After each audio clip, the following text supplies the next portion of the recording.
Calo menyumbang peran penting atas sejumlah kasus TKI yang harus berhadapan dengan hukum. Keberadaan calo dianggap dapat mempermudah birokrasi bagi seorang calon TKI. Padahal dengan biaya yang tak sedikit, calon TKI justru mendapat dokumen palsu dari para calo. Tim Delik menelusuri Kabupaten Subang, Jawa Barat.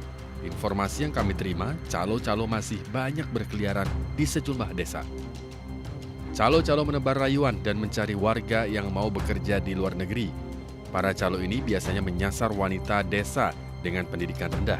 Dokumen yang kurang bisa dikompromikan asal uang disiapkan. Berbekal informasi dari salah satu narasumber, tim Delik menyamar menjadi calon TKI dan bertemu dengan seorang calo. Kami bertemu dengan seorang calo TKI justru di area kantor Disnaker Subang.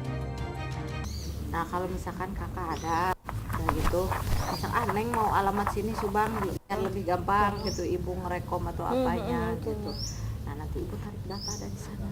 Dari Tangerang. Dari Tangerang ke sini. Tadi ke Malaysia berapa Bu? Fee-nya? 6 juta. 6 juta. Yang paling besar?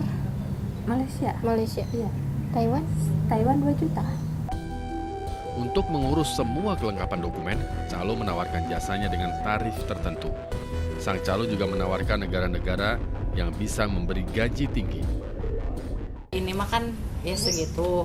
Terus maksudnya mau dipotong dari fee atau maksudnya si Neng cash. mau cash gitu. Kayak 1 juta gitu kan. Kayak tadi kesepakatannya kan lengkap 1 juta gitu. Itu bisa dipercepat tuh gitu. Ya insya Allah kan. teh. Maksudnya Bos, halo. Tadi daring itu udah. berarti 1 juta itu udah lengkap semuanya ya? Ya, KTP kakak. Pemalsuan dokumen sebagai persyaratan untuk menjadi TKI memang sangat rawan. Aparat Disnaker Subang harus jeli meneliti satu persatu dokumen calon TKI. Benar saja, seorang calon TKW kedapatan menggunakan identitas palsu. Kartu keluarga kamu punya Atang, Kampung Padek, Desa Pamanukan, Kecamatan Pamanukan, Subang. Kamu sementara desanya Pamanukan Hilir. Jadi dokumen ini yang bikin siapa? Pak Kusman. Kamu bayar 1,5 juta.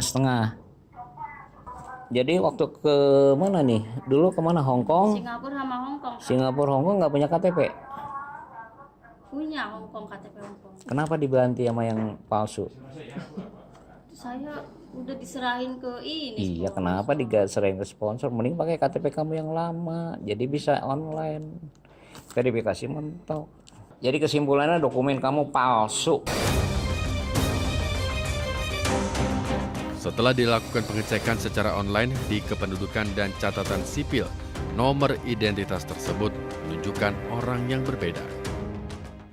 Kemudian nanti apabila KTP-nya tidak ada, mereka minta bantuan ke pihak sponsor atau PT untuk dibuatkan akte kelahiran dan kartu keluarga.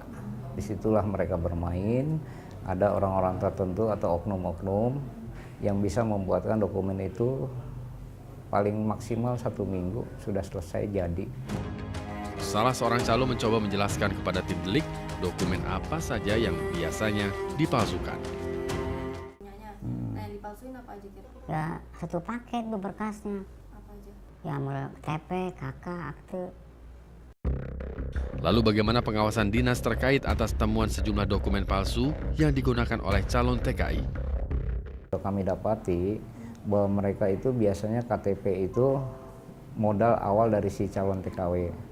Kemudian dia melakukan pembuatan secara ilegal di tempat-tempat tertentu dan itu sindikatnya sudah kita ketahui juga. Menjadi TKI dengan melalui calo pasti beresiko apalagi dengan sejumlah dokumen palsu. Seperti Ibu Karnati, anaknya sudah 3 bulan bekerja di Vietnam. Nasib begitu pahit. Setelah 3 bulan sang anak bekerja lebih dari 12 jam dalam sehari. Bahkan selama 3 bulan pula tidak mendapat gaji. Terus dari kemudian ngirim video dia nangis karena pulangnya mau sendiri gitu. Jadi otomatis kita harus nebus 17 juta gitu. Dalam banyak kasus, keberadaan calo di desa-desa justru membuat calon TKI terjebak dengan sejumlah persoalan hukum di negeri orang. Salah satu yang sering terjadi adalah pemalsuan dokumen yang dilakukan para calo. Namun saat TKI terlibat masalah hukum, para calo ini menghilang tanpa ada itikat baik untuk bertanggung jawab. Lalu bagaimana sebenarnya para TKI ini mendapat pengawasan dan perlindungan?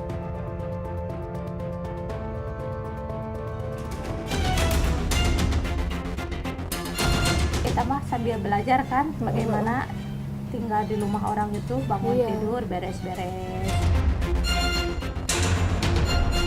Ngirim video dia nangis karena pulangnya mau sendiri, kita harus nebus 17 juta.